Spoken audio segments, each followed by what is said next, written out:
And welcome in to the only sports talk show that really matters right here on IUP-TV. It's The Big Hit. As always, I'm your host, Josh Hill. A lot of sports to discuss on today's show. We're going to begin with the madness of March. The Ides of March are upon us, ladies and gentlemen. And in college basketball, it has been a wild, wild ride. We're going to ask, is Wichita State one of the best teams in the history of college basketball? And our analysts will get a chance to redo their brackets from the Sweet 16 on. And then we're going to take our call to the bullpen. It's our MLB preview right here on The Big Hit, an in-depth preview of the 2014 season, going division by division, giving our players to watch, giving our playoff picks, and our end-of-the-year accolades in the MLB preview. Then, of course, the Crimson Huddle, looking back at the Atlantic Region Tournament for the IUP Crimson Hawks and looking at what to expect for the Crimson Hawks moving forward. And then we'll close the show out with Shaun McCarthy and the 2-minute drill. The churlish person of the week will be handed out, ladies and gentlemen. Don't want to miss it. It's The Big Hit, our television show. So let's watch.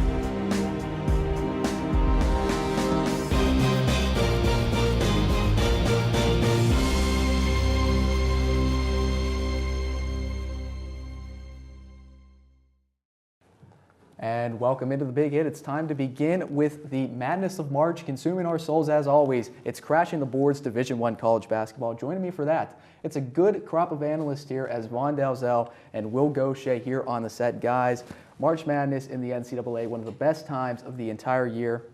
The tournament has been chaotic, to say the least. There have been a lot of upsets. Which upset has been the most impressive and which has been the most disappointing to this point through the first two rounds? Yeah, what a tournament we have so far, but man, there's so many upsets you can go with here, but I definitely like the Dayton Flyers. I mean, they surprised everyone, upsetting Ohio State and Syracuse. I mean, those wins were huge for them in the program. And I have to say the most disappointing would definitely be Duke and Mercer because, I mean, it ruined 97% of America's brackets, including mine. So I'd have to go with the Blue Devils and Jabari Parker going down there. Yeah, Vaughn, I'm right along with you. I would have to go with Dayton. Archie Miller really has those Dayton Flyers playing well, putting on for the state of Ohio. They have a great legacy that they are looking to continue on, maybe hopefully beat Stanford. And disappointing is definitely Duke. I don't know.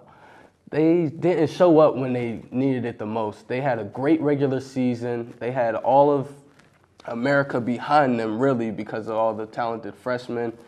They really dropped the ball, literally. Yeah, absolutely. And one thing we know about Mercer is they sure know how to dance.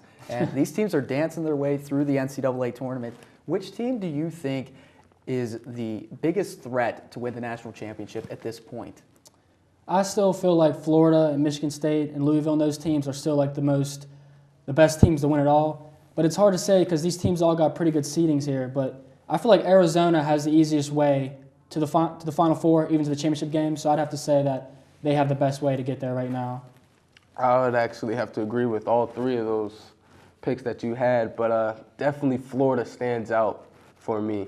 They have put together 28 straight wins now, haven't lost since early December, and that was a 1-point loss at UConn, and we see where UConn is now. So I would definitely say Florida has got out in front of the pack. Yeah, absolutely. And when you look at Florida, they have a matchup pending against UCLA, and then the winner of Dayton and Stanford, they will have to face that. That looks like a fairly easy matchup in terms of seeding, so if they're able to get past UCLA, pretty much a clear road to the Final Four, but you never know how prevalent these upsets are. But looking here at these teams remaining, which player on the remaining team should be considered the tournament's most valuable player through the first two rounds? This was a toss-up because there's been so many great players, but I like Shabazz Napier out of UConn. He had 25 points in 25 minutes last game versus Villanova.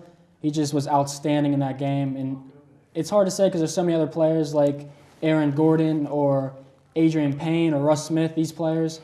But I definitely like Napier, and he just carries his team. And if he can do it versus Iowa State, I think he can be the tournament MVP. Yeah, those players that you have named, I have one that sticks out, and that's Adrian Payne. Adrian Payne, he put together 41 points, which was a Michigan State record. He set a record for free throws, 17 out of 17. He also had a block, 8 rebounds. He's been the catalyst that Michigan State needed for them to boost themselves and show America that 4 seed, they really did not deserve that. So I would have to say Adrian Payne. Yeah, certainly a lot of players definitely could garner a lot of interest as the tournament's most valuable player. But one thing that the tournament allows is for us to kind of examine the strength of the conferences. And this really brought a lot of perspective into how good some of these conferences are and how weak some of these conferences are. Just running through the list real quick, the ACC has 1 team left, the Big 12 has 2, the Big 10 has 3. The Pac-12 has 3, and the SEC also has 3 teams remaining as well. Which conference as a whole do you believe is the strongest conference in the country? And which one underperformed for you here in this tournament? I think the Big Ten is the best conference so far. They have Michigan State, who's definitely a title contender, Michigan, title contender, Wisconsin, title contender. These 3 teams together have a chance all to be in the Final Four and make a run for everyone's brackets.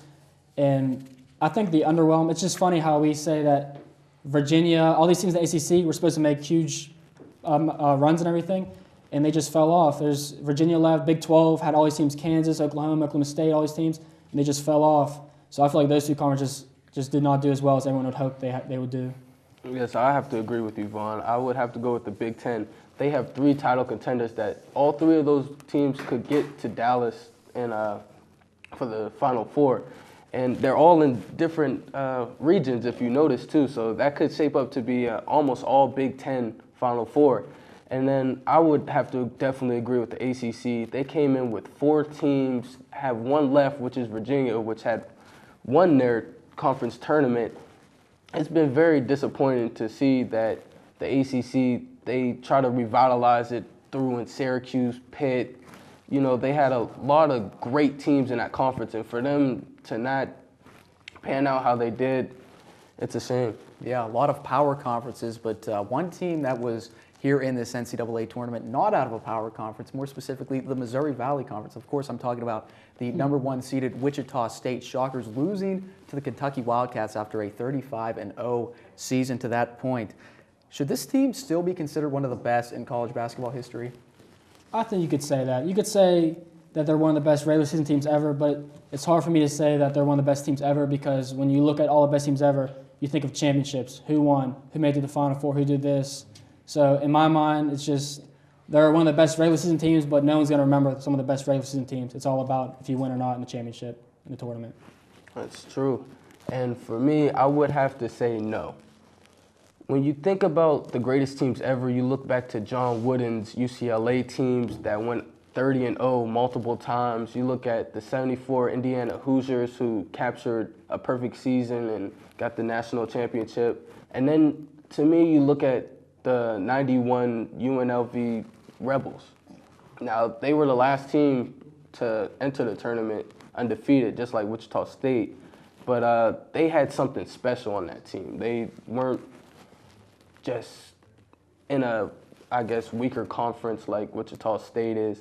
But I think they're a good team, but they cannot be called one of the greatest teams of all time. Absolutely. There's still people saying that Wichita State really isn't a still legitimate team, 35-0. I think a lot of people are going to remember this Wichita State team for years to come. But guys, I don't think either of you have perfect brackets rather. I know I don't. So we're going to give you both a chance to redo your brackets here from the Sweet 16 on. Vaughn, we'll start with you. Let's have your bracket from the Sweet 16 to the national championship. All right. I like Florida here over UCLA. It's going to be a pretty close game.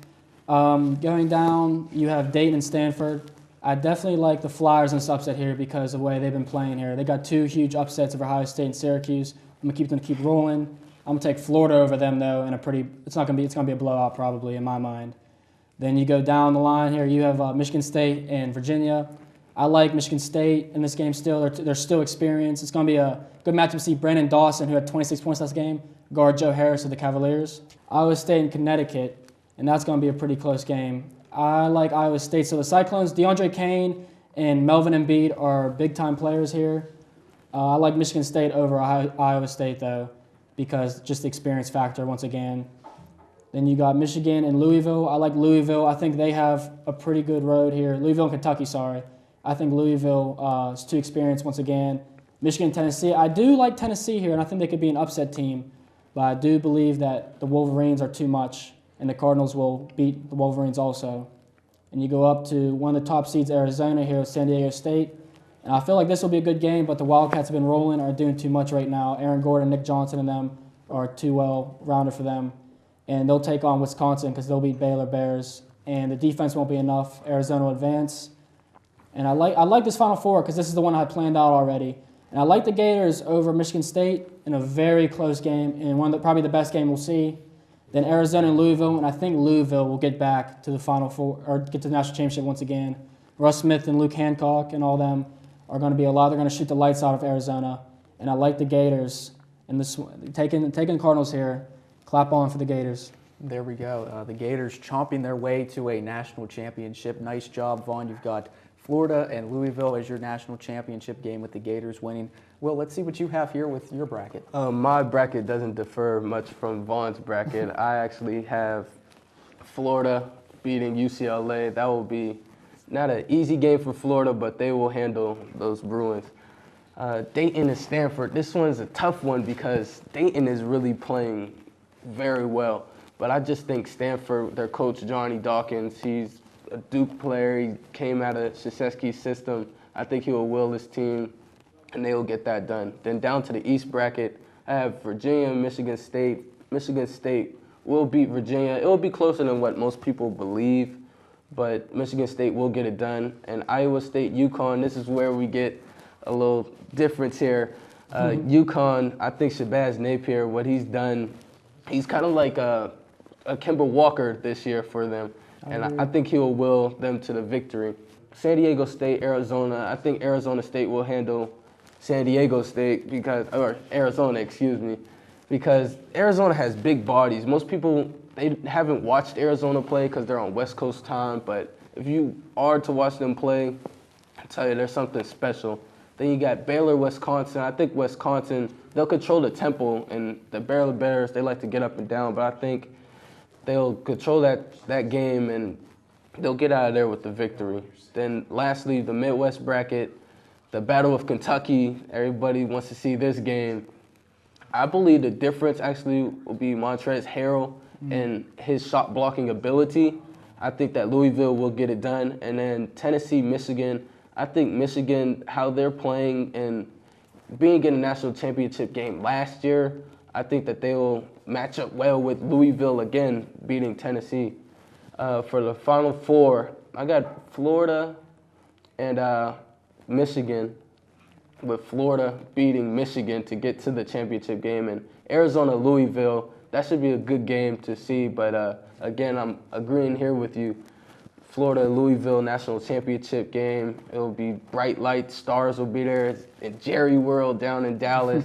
I got Florida taking the national championship. Yeah, certainly couldn't ask for a much bigger stage for this national championship game to be played on both of you. Florida and Louisville with the Gators coming out victorious. Should be interesting to see how this plays on the Sweet 16. Resumes play this Friday. Should be sure to tune in for that. That's all the time we have here. Crashing the Boards, Division I college basketball for Vaughn Delzell and Will Gaucher. Stay tuned, ladies and gentlemen, because I've got a few jobs for one Pat Yusko. He's got to make a call to the bullpen, buy me some peanuts and Cracker Jacks because opening day is coming up soon. Stay tuned. Here at The Big Hit, we like to be prepared because sometimes technology doesn't always work, so we do what we can. Hey, Shaun, hit him up.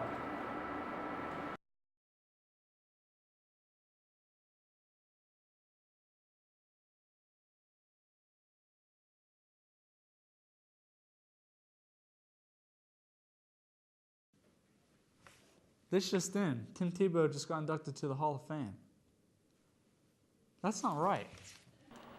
Maybe we need to prepare just a little more. And welcome back into The Big Hit. It's time to preview the 2014 Major League Baseball season. What a season it should be, and what a group of characters we have down here on set. Leif Erikson himself, the Irishman, Eric Kormos, Disco Dan Wallace, and the Birdman, Kyle Condor. My name's Josh Hill. Guys, Baseball season coming up, opening day approaching rapidly. Let's begin in the American League, and more specifically, the American League East. Home to the World Series champion Boston Red Sox. Are they ready for another run with the key pieces they added, or will one of the other retooled AL teams take this crown from them? I'm going to stay with the Boston Red Sox and say they're going to be the champions of the AL East this season, just simply because of the fact that you look at what they did. They didn't really do too much, quite frankly. They made a switch at catcher. They brought in A.J. Pierzynski. They brought back Mike Napoli. They brought in Grady Sizemore. We'll talk more about him a little bit later. He's my somebody I can't get into right now. But I think that they're going to do very well. You look at Baltimore, Toronto. They didn't really do too much. Tampa's got good pitching, hitting, And the Yankees, they're just the Yankees buying a bunch of old dinosaurs and giving them a lot of money. Yeah, I'm with you. I got Boston as well still in the AL East. They got some competition, though, some stiff competition, especially down in Tampa Bay with the pitching staff that team has. You hit it on the head there with the Yankees. You can put half that team in a retirement home right off the bat, and nobody would even give any qualms about it. It wouldn't make a difference. And then I got a lot of questions about Baltimore's pitching staff. I don't know how they're going to hold up. And Toronto hasn't shown anything to me the last couple years. They haven't changed much. Their pitching's not very good either. You want to let R.A. Dickey, the knuckleballer, be your number one? Okay, go ahead. Canadians.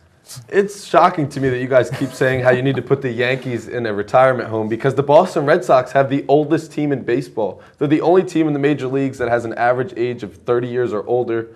The Yankees added all these players, but they're not done yet. This is Brian McCann, who has made 7 All-Star games. Carlos Beltran, another number of All-Star games. Jacoby Ellsbury. The Yankees took him from the Red Sox. So they're definitely a team that can give them a run. Obviously, you have the Orioles, who went out and got Ubaldo Jimenez, Nelson Cruz. I'm not as high on the Rays as you guys said you are, but I think that division's definitely up for grabs. It's not just the Red Sox for the taking. The only problem with New York, you can't put a player on that field to start that is under 30 years old in a position. Everybody on that team that is going to be starting in a position other than pitcher is 30 years or older. That's a problem. The thing is, there's so many of them, so you can give certain ones a rest on certain days. There's going to be times where they go out west for a road trip, and they're going to tell one player to take the week off because he's old, right? But there's somebody to back him up. Yeah, you should have seen the scowl that came over Kyle's face when you guys were taking jabs at the Yankees. I was scared over here, just sitting here. But quickly, let's go around and talk about our players to watch here in the AL East. Well, we're going to go back to Boston. We're going to look at Grady Sizemore, former center fielder for the Cleveland Indians. He hasn't played in the big league since 2011. This guy's a former 3-time All-Star, 2-time Gold Glove winner, capable of having 30 home runs and 30 RBI or 30 stolen base in his season, which he did back in 2008. Now, he hasn't played in 2 years. He's coming off microfracture surgery on both of his knees. So we'll see how he holds up. But right now, it's a feel-good story, one of those feel-good kind of spring training comeback stories that you get every year. So let's see how much he can contribute this season. But 162 games, I think that's unrealistic. But it's a good story to have going into the season. Yeah, and he's fighting hard in spring training with Jackie Bradley Jr. for that starting center field spot. And he very well may take it away from the youngster. I'm going to stick with Boston as well, though, for my player to watch. And it's going to go to the hot corner and be Will Middlebrooks. He's a guy who the past 2 or 3 years has come up. They've expected big things out of him. He hit for a lot of power in the minor leagues when he first was coming out of their system, but he hasn't produced at the big league level. He got his spot taken over by Xander Bogaerts last year at the end of the year with Stephen Drew at shortstop. Bogaerts is now going to slide over to shortstop now that Drew's out of Boston. It's really make or break time for Will Middlebrooks, and if he has a bad year, Boston might not be as good as we expect him to be either. Yeah, I'm going to go with the guy who's a little bit more in the spotlight than the 2 players you guys chose, and that's Masahiro Tanaka. This is a guy who we don't know whether or not he's going to be great, as we mentioned earlier, but he hasn't lost a game pitching since August of 2012. Granted, that's in a Japanese league that isn't nearly as strong as what the Major League Baseball league is, but if he can be great, he has potential to be a Cy Young winner. If he's not that great, he's just another bust, that came to the Yankees for a boatload of money. So $153 million worth of money. You better be really, really good. You don't want to be throwing. But he very may well be. Yeah, and the AL East, always one of the most competitive divisions in all of baseball. But let's move right along here to the AL Central, headlined, of course, by the Detroit Tigers, as they are basically every year. They made a big splash this offseason, sending Prince Fielder to the Texas Rangers in exchange for Ian Kinsler. Do the Tigers still have enough firepower to win this division, or will another team get the job done? You look at that trade, Ian Kinsler goes to Detroit, Prince Fielder goes to Texas. Two teams that have been on the cusp of winning the World Series within the last few years, but didn't quite have enough to get over the hump. You look at Detroit, I think that could be a big loss for them. Prince Fielder last year had a down season for his standards. 25 home runs. That was his lowest since 2006, but he still drove in over 100 runs. He provided balance in the lineup. Miguel Cabrera from the right side, Fielder from the left side. Now you look at the lineup that they have, their most threatening left-handed hitter is going to be an aging Victor Martinez, who's still a quality 300 hitter, but he's not going to provide the intimidation that a Prince Fielder does. So Kinsler's a nice addition, but I don't think he's going to be enough to put them into that World Series pennant-winning bid. The other problem you're going to have now without Prince Fielder is you're going to expect Victor Martinez to provide protection for Miguel Cabrera.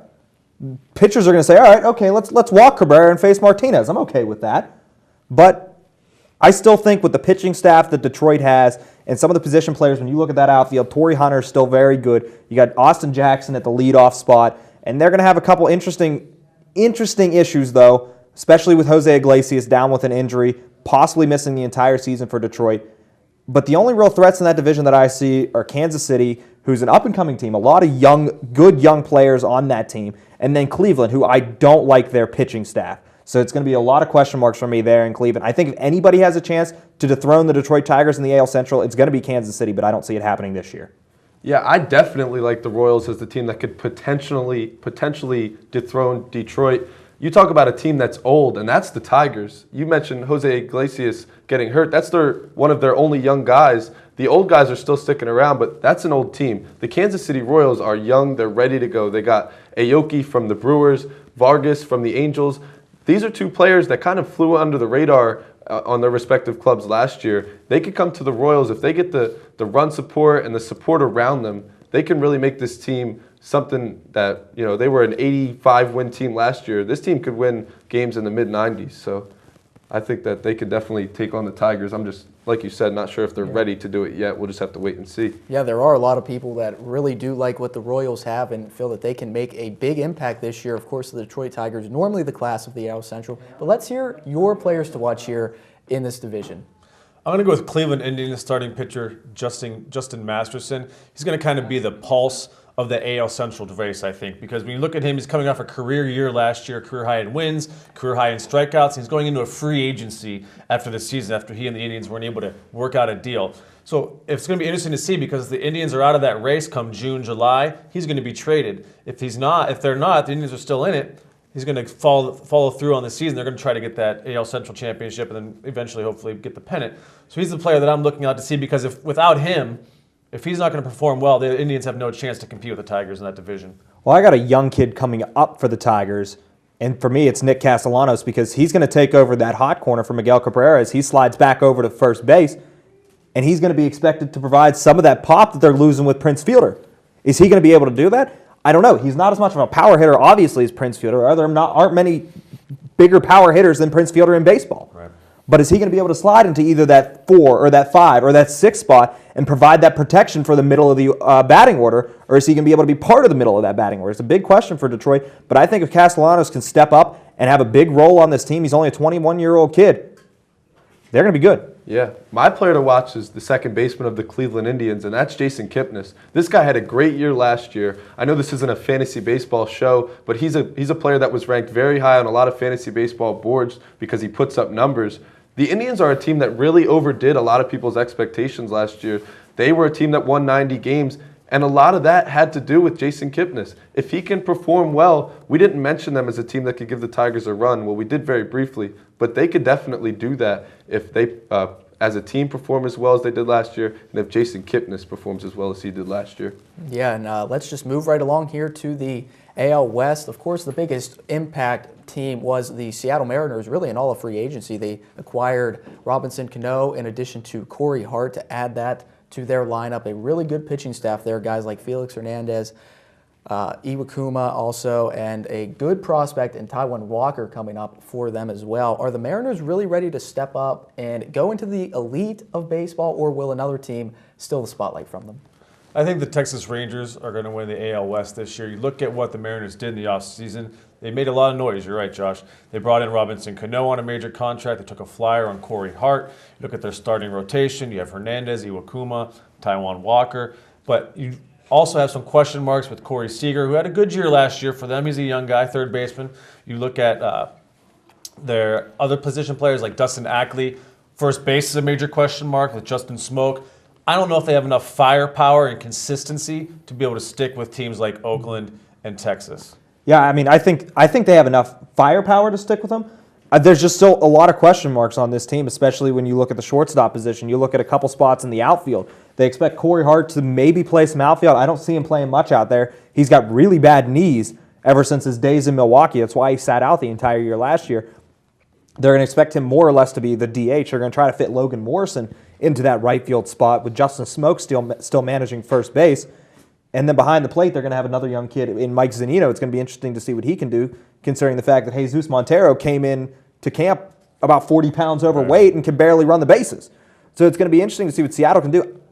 I don't think they're ready to win that division yet.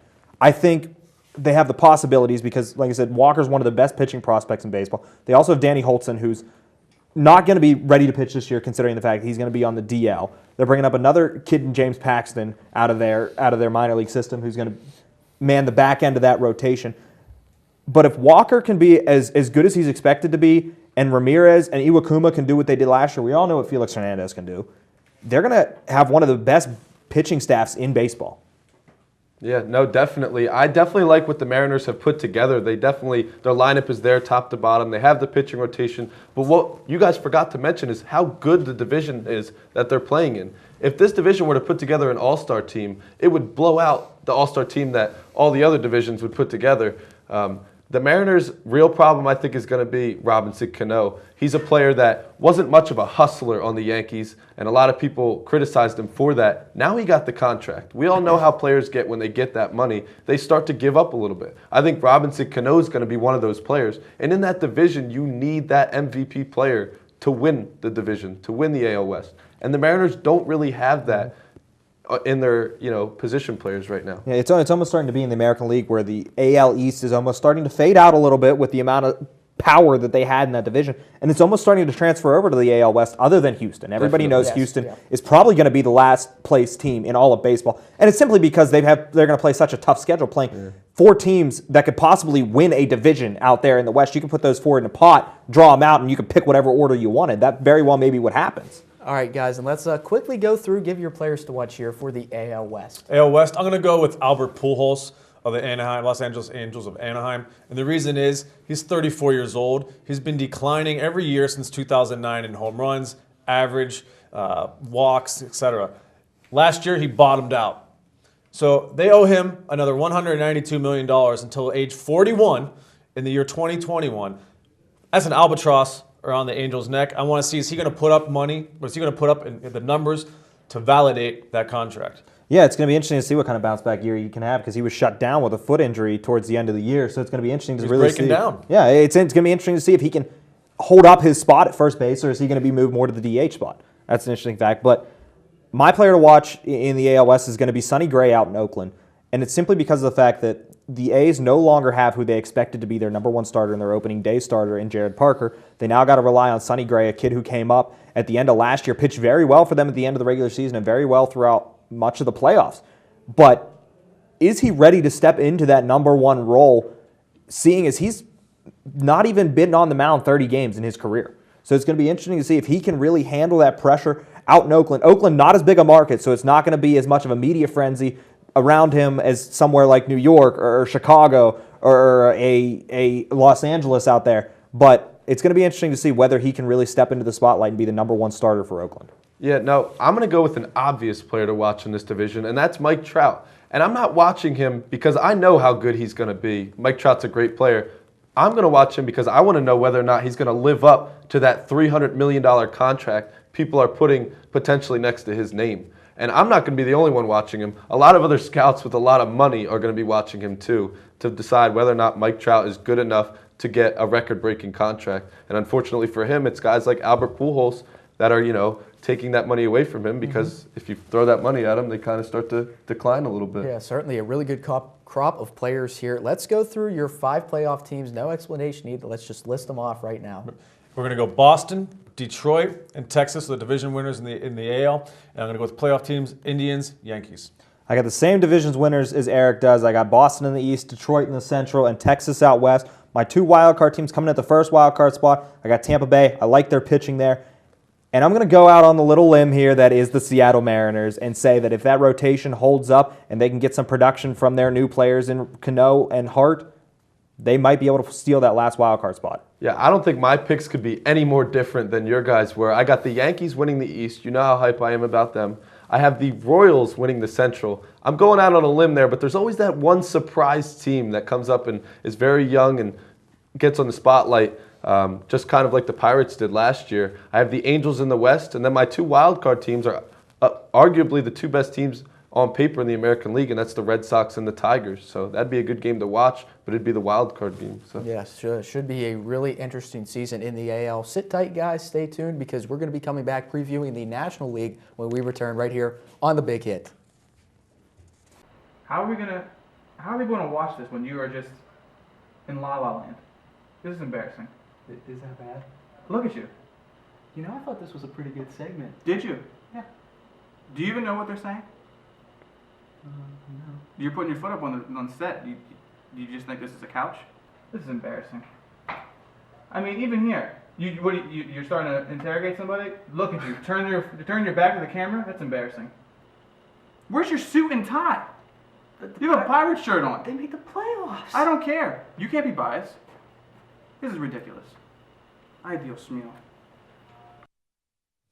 And welcome back into The Big Hit. We previewed the AL before the break. Now it's time to preview the National League here as opening day approaches. Same crew here, guys. Let's just jump right in. Starting with the National League East, the general sentiment around baseball is that the NL East is really a 2-horse race between the Braves and the Nats. However, the Braves may lose a key member of their starting rotation in Chris Medlin. Are they going to be able to stick with the Nationals this year, or will there be another team that surprises everybody and claims the division? I think it's going to be a pretty close repeat of last year. Washington is really going to run away with this division. I think they'll win it comfortably, 8 to 10 games by the end of the year. Not that Atlanta's a bad team, but I think this is the year that Washington steps up. Bryce Harper, Ryan Zimmerman, Jason Worth. If those 2 guys can stay healthy, and that rotation just looks fantastic with Gonzalez, Strasburg. They brought in Doug Fister.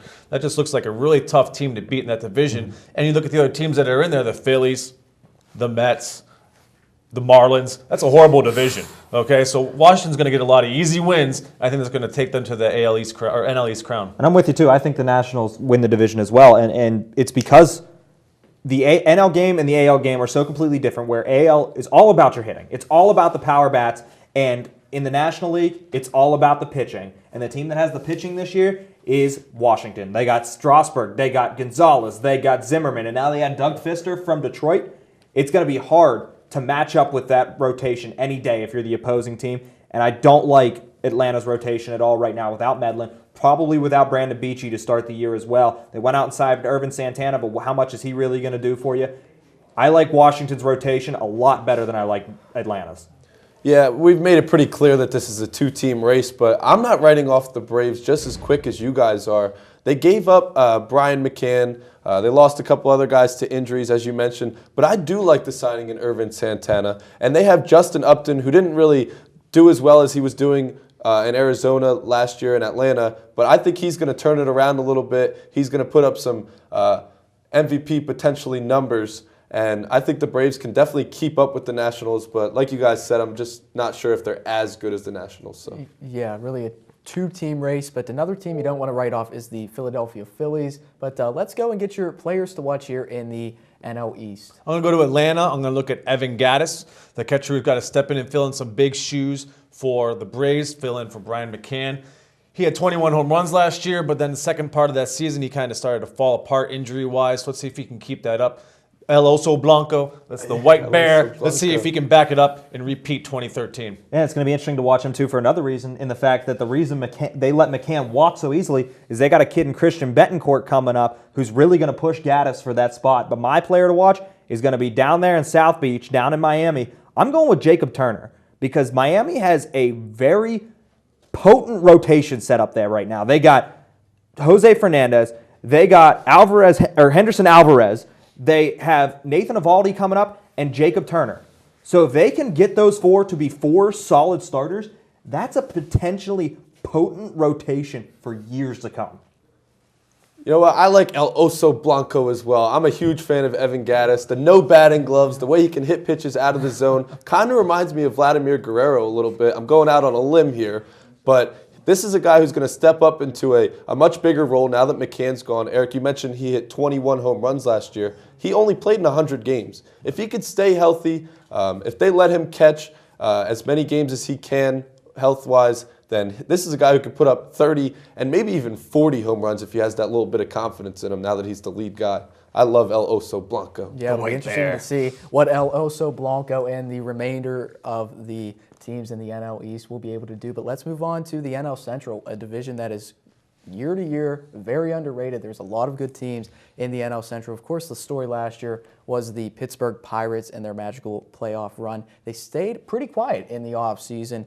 Do you like that move, the Pirates staying pretty quiet in the offseason? Will that be allow them to keep pace with the Reds and the Cardinals, who are two very good teams in that division as well? Look at the biggest hole right now for the Pirates and their lineup. You'd probably say it's first base, with Gabby Sanchez as your primary first baseman. They had Justin Morneau last year. They let him go. He went inside with Colorado. And really the only other free agent option they had was James Loney. He got 3 years, $21 million from Tampa. Pittsburgh's not going to pay that much money for a first baseman. It would have been nice, though, to see them take a real big step to show the fan base and show the team, hey, we arrived last year. We're going to keep this thing going. It would have been nice to see that real big move, maybe a right-handed power bat brought in, or a real number one, because you look at their starting rotation right now, there's a lot of guys that could be really good, but there's nobody that's consistently done it and been a model of that over the last 5 to 6 years. Look at, they lost Burnett, consistent veteran presence there. It's going to be interesting to see if they can repeat and make it back to the playoffs. Yeah, I mean, they've had so much success with bringing up this homegrown talent that it's hard to question what they've done at this point. But the fact that they really don't have anything in their system at first base is what's a big problem. Right now, they're looking at a platoon between Gabby Sanchez and Travis Ishikawa sitting there. It's going to be a right-left platoon there like they had with Garrett Jones, but I don't know how much Ishikawa's really going to do for you. He didn't really have much success in Milwaukee. They brought in Chris McGinnis too, and he was doing well in spring training, but I don't think they thought that he was ready to really hold down that spot. He may be something to watch later down the road. He may come up and have some success at first base for the Pittsburgh Pirates in a platoon role with Gabby Sanchez if Ishikawa can't do it. Yeah, Josh, as you mentioned, the Pirates were a great story last year. It was nice to see them finally make the playoffs after such a long hiatus. But I don't think they have what it takes to keep up with who I believe was an even bigger story in the St. Louis Cardinals last year. They posted the best record in the MLB. Yeah. That kind of stuck it to Albert Pujols a little bit there, letting him go and then ending up with the best record in the MLB and making such a great run in the playoffs there. And then you have the Reds, who really have it top to bottom in terms of great lineups and even a great pitching rotation, players that have come up through their farm system. I don't think it's the Pirates' year again. They lost A.J. Burnett. Many people are writing off that loss, but he led the team in wins, ERA, and strikeouts over the last 2 years. So that's a little bit of a bigger loss than people might have thought for them. The only question mark that I have with Cincinnati is what they have at the top of that order now that they lost Chu. They got Billy Hamilton. Is he really going to provide the offense there? He can steal you 60 bases in a year possibly, but the question is he going to be able to get on base enough to do it? Yeah, and let's very quickly go over our player to watch here in the NL Central. Starting pitcher, St. Louis Cardinals, Shelby Miller. If you can repeat last year, and that lineup, or that rotation is excellent, I look for the Cardinals to, again, be NL Central champions this year. I'm sticking with the Cardinals as well, and I'm going with Colton Wong at second base because he's going to slide into that second base spot. They're going to move Matt Carpenter over to the third base spot. Not a prototypical third baseman. He's not going to be a power-hitting third baseman. They're going to lose some offensive production in terms of power from the hot corner, losing Freese to Anaheim in the trade for Peter Borges. But Colton Wong's a big-time prospect for that franchise. If they want their success to continue, they got to hope that Colton Wong's going to hold down that second base position rather well. Yeah, Dan, you mentioned him very briefly earlier. My player to watch has got to be Billy Hamilton. You said he's a guy who could steal 60 bases. Well, this guy stole 155 of them in 135 games in the minors a couple years ago. He's already gotten some looks in the MLB, and they're small looks, but he was hitting over 300 while doing it. I think that he definitely steps up into that leadoff role and does it well for the Reds. Joey Votto, his own teammate, said that Billy Hamilton has the potential to be an MVP candidate in what will be his rookie season this year. So that's my player that I got my eyes on, and many others should as well, because he could be a star in this league. Yeah, really love the NL Central. Unfortunately, we can't talk about the Pirates and all those other teams more. We have to move on here to the NL West. And this is really two teams the Diamondbacks, who did a lot this offseason to try to keep pace with the Los Angeles Dodgers, who had a really big spending spree. Will the Diamondbacks be able to win the NL West with the Los Angeles Dodgers, one of the best teams in baseball in that division? I'm going to pick the Dodgers to win this division. The reason is, look at the front of their rotation: Kershaw, Greinke, Ryu. They have an excellent 1-2-3. And then the offensive firepower. You have Adrian Gonzalez steady at first base. You have excellent outfielders. The question is going to be third base production with Juan Uribe. What are you going to get at second base out of D. Gordon? So there's some question marks there, but I think the Dodgers will win the division. Yeah, I got the Dodgers winning the division for now as well. But I think Arizona can make a very strong push. The fact that they're losing Patrick Corbin for probably the entire season to Tommy John surgery is a big, big blow to that organization.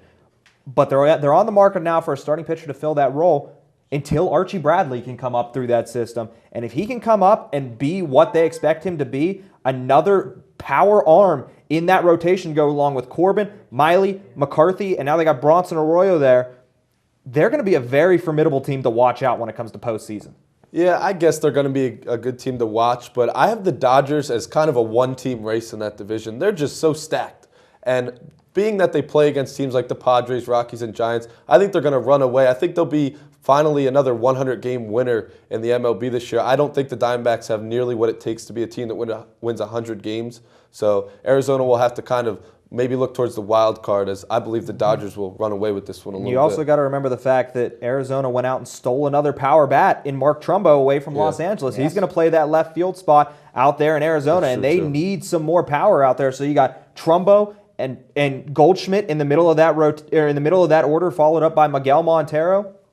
That's a lot of pop. Absolutely, and a lot of players have pop in this division. Who is your player to watch in the NL West? I'm going to go with Yasiel Puig, the Los Angeles Dodgers. You have to remember, this guy came over from Cuba just a couple years ago. Talk about a culture shock and a culture change. Now he's got big money, big contract, and he's made some knucklehead moves that made some people out in LA kind of scratch their head and wonder what is going on with this guy. But I think if he can do what he does, look for Los Angeles.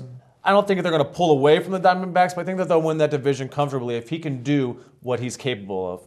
I'm going to go with Justin Morneau out there now in Colorado, because he was a big-time power hitter in his younger years in Minnesota, and now that he's in Colorado, the biggest home run ballpark in baseball, those numbers are just going to inflate back up. And he's holding down that first base position that's belonged to Todd Helton for a long time. I expect Morneau to have a big season, considering the fact, in my book, he made the right move going to the Colorado with the biggest home run ballpark in baseball. Yeah, my player to watch is going to be another star, and that would be Paul Goldschmidt. This guy is a stud. I think if he plays as well as he did last year and even better, I mentioned the Diamondbacks as a team who isn't going to be able to keep up with the Dodgers, but I think that kind of rides on Paul Goldschmidt's back a little bit. He's a stud. I think that if he does play that well, he can definitely make them a playoff team. Yeah, let's just go through and give me your 5 playoff teams out of the NL. Let's Sure. just name them. Yeah. Division winners, you're going to look at the Dodgers, the Cardinals, and in the Eastern Division, I'm going to go with the Washington Nationals, Wild Card, Arizona, Atlanta.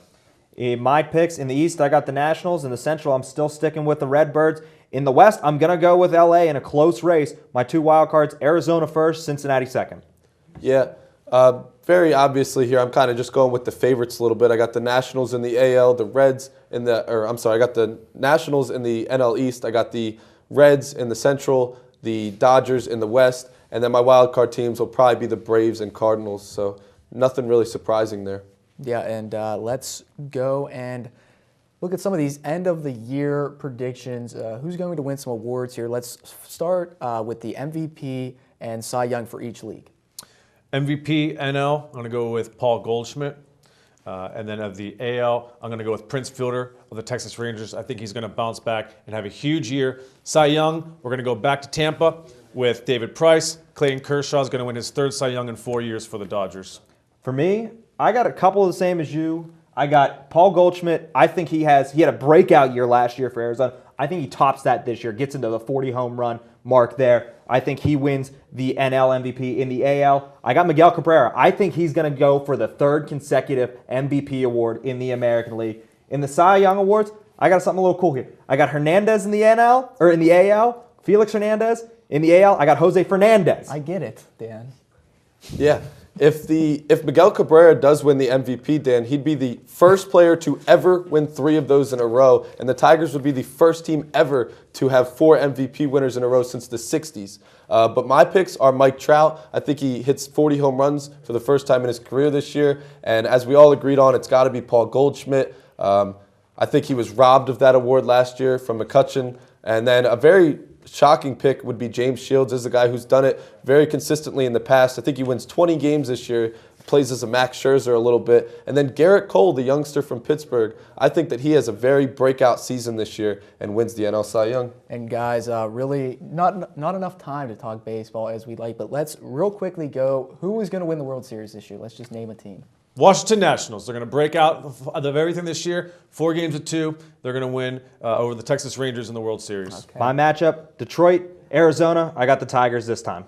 I got the crosstown matchup, Angels-Dodgers, something we'd all love to see. I think the Dodgers win in 7.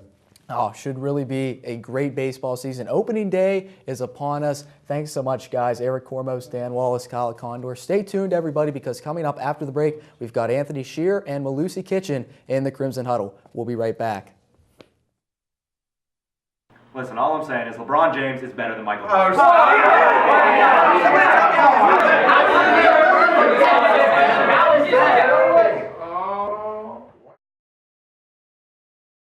Why did everybody get so quiet?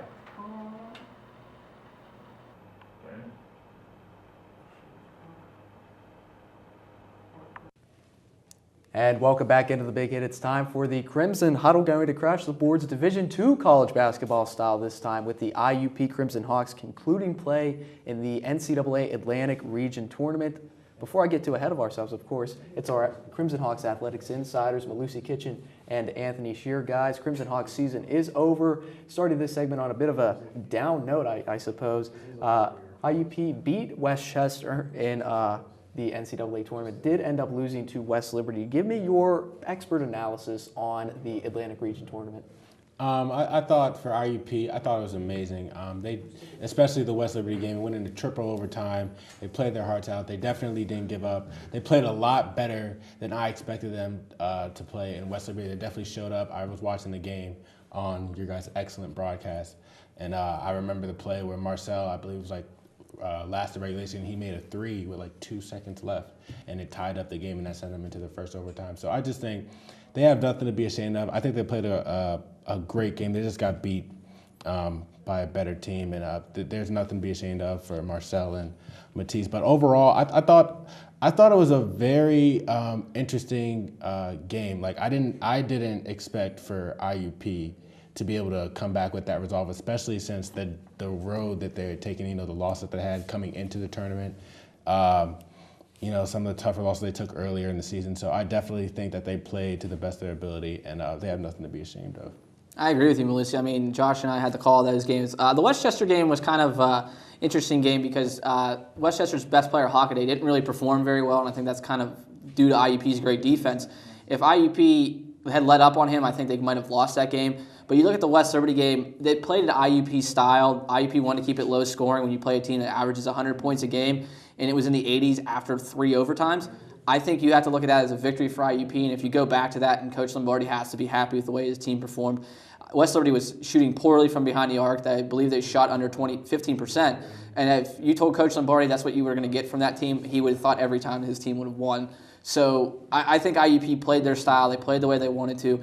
It just, the bounces didn't go their way at the end. And I think shortening the bench the way they didn't play Jesse Bosnick. They didn't really go very deep. They only went 7 deep with Cornell Yard and Devon Cottrell coming off the bench. I mean, I agree with you. Marcel Superbill played outstanding. So did Matisse Queta.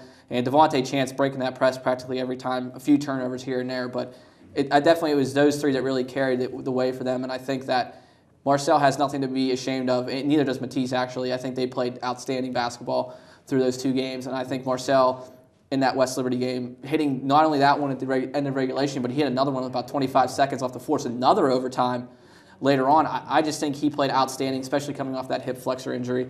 It was definitely a way for this team, it was a positive way for him to go out as a senior. And so for Matisse Keita, unfortunately, it didn't end the way they wanted to. Certainly nothing to be ashamed of for the IUP Crimson Hawks. You mentioned that Iron 7. That's what Coach Lombardi dubbed those 7 players. It went 3 overtimes deep with 7 players against a West Liberty team who is really one of the best in Division II basketball. I have to give credit to Jim Crutchfield and those guys out in West Liberty. What a tournament overall for the Atlantic region. Just entertaining basketball. Every game, very highly contested, very close. One of the best tournaments I can recall, at least in recent memory. But the Crimson Hawks falling to the Hilltoppers in triple overtime, marking the career for Matisse Keita and Marcel Superbiel, 2 seniors. What is the legacy for these 2 seniors, and what are they going to leave behind? I mean, just absolute, the example of how to, be a leader on their team. The example that they put forth, the effort, the amount of time that they put in to master their game. I don't think over my 2 years of being here, I don't think I've ever seen 2 players who put more effort and time into dedicating to winning for IUP than Marcel and Matisse. And we've seen them. I've seen them play in some very great moments, and I think their teammates should be proud. Coach Lombardi should be proud. But these guys, I think they're definitely going to leave a legacy of where, hard work, playing together, and, just winning against, not all the odds, but just, winning as in general. I think that's what they're going to leave behind. I think they played outstanding. And they're, especially Marcel's career here, his 4-year career here, absolutely amazing. I think it's 2 very different careers because Matisse came in only playing here for 2 years, Right. and Marcel was here for all 4. I think it's 2 different careers. You look at Marcel; he was here when Darrell Webb was here, and he kind of learned the legacy from the IUP team that went to the national semi-championship game and lost. He leaves a longer legacy. I'm not taking away anything Matisse did. Matisse was a great player. He was the PSAC championship tournament player of the year last year when it was here. So I don't take anything away from Matisse, but Marcel really. It was his program. It was his time to shine with all these guys gone that he had learned how to play great basketball from. And I think it's a legacy. He can hang his head high. He played outstanding with that injury, like I mentioned before. If it wasn't for him, I don't think they would have been able to stay in that game. He came in off the bench, but as Josh mentioned, only playing 7 guys, and then Brandon Norfleet got in foul trouble, fouled out in one of the overtimes, and then you had to go only down to 6 because you're not going to bring anybody off the bench because they're going to be stone cold. I think that, to me, is that is the bigger thing to me is just how way Marcel played. And it's just unfortunate because I think if Brandon Norfleet didn't foul out in that game, I think IUP would have ended up winning. I mean, it was just one shot from Cornell Yard, and he should not be ashamed of his performance as well. Cornell Yard played outstanding basketball those 2 games. I just think it's unfortunate it came down to a free throw and then a missed shot at the end. And that was the separation between IUP winning that game and then potentially going on and playing keep playing right now and going on to Indiana to play. So that's the line that you play in Division II. And speaking of the region, as Josh mentioned, I talked to the head coach from East Stroudsburg, and he said he thought it was the best region in the country, given the teams that were there with IUP, with West Liberty, and themselves being 3 top 10 consistent teams all year. Yeah, absolutely. And looking at this, at least from a numbers perspective, both guys with absolutely tremendous careers when you look at their stats. Matisse Keita had over 800 points in 2 years, and Marcel Superbiel going to finish in the top 20 in IUP scoring history, over 1,100 points for his career for Marcel Superbiel. 2 tremendous players, 2 guys that are going to be very tough to replace, but for the IUP Crimson Hawks, the show must go on. They're returning a very strong core of players. You look at guys like Brandon Norfleet, Jeremy Jeffers, Devontae Chance, Devon Cottrell, Cornell Yard, just to name a few. What can we expect out of this team next season?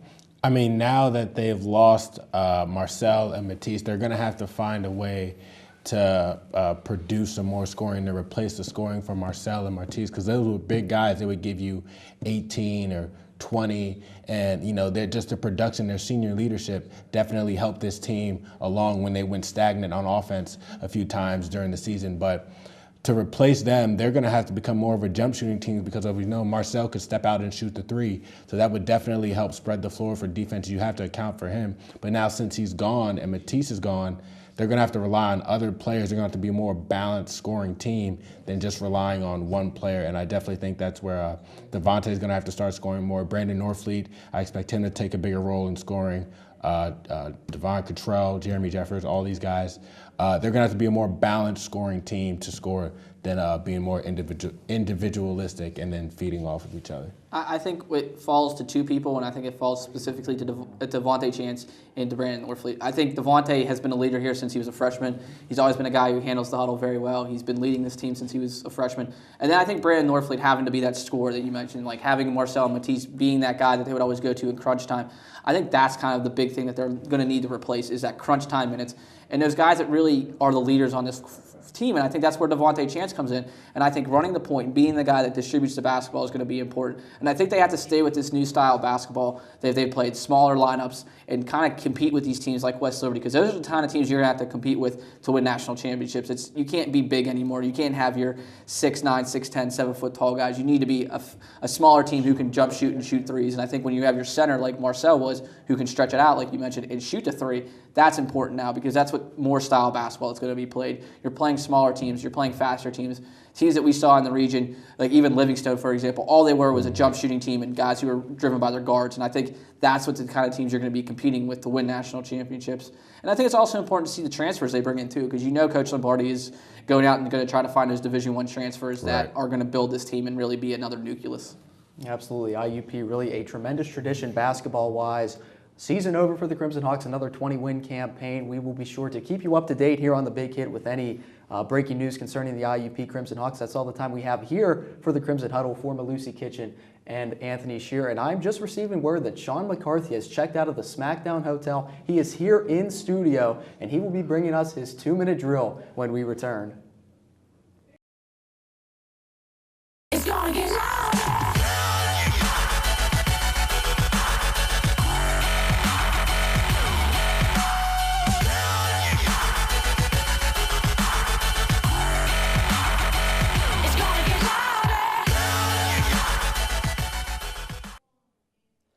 Hello world and welcome back to The Big Hit. This is a 2-minute drill and I am Shaun P. McCarthy. The NFL offseason is far from over, but the recent free agent signings have made quite the splash in the up-and-coming season. The Denver Broncos seemingly have come out as the winners of the signing by acquiring DeMarcus Ware, Aqib Talib, Emmanuel Sanders, and TJ Ward. The New England Patriots did pretty good also. They went out and signed arguably the best defensive back in the game, Darrelle Revis. The Pats also signed cornerback Brandon Browner and wideout Brandon LaFell, while re-signing Julian Edelman, a.k.a. Minitron. In other NFL news, a new rule has been added which will make dunking on the field goal post a penalty now. Both former and current players have already expressed their dislike for the new rule change. It just further exemplifies the NFL stands for the No Fun League. The Philadelphia 76ers of the NBA are on a streak of their own, which is a losing streak that is on the verge of becoming the worst losing streak in NBA history.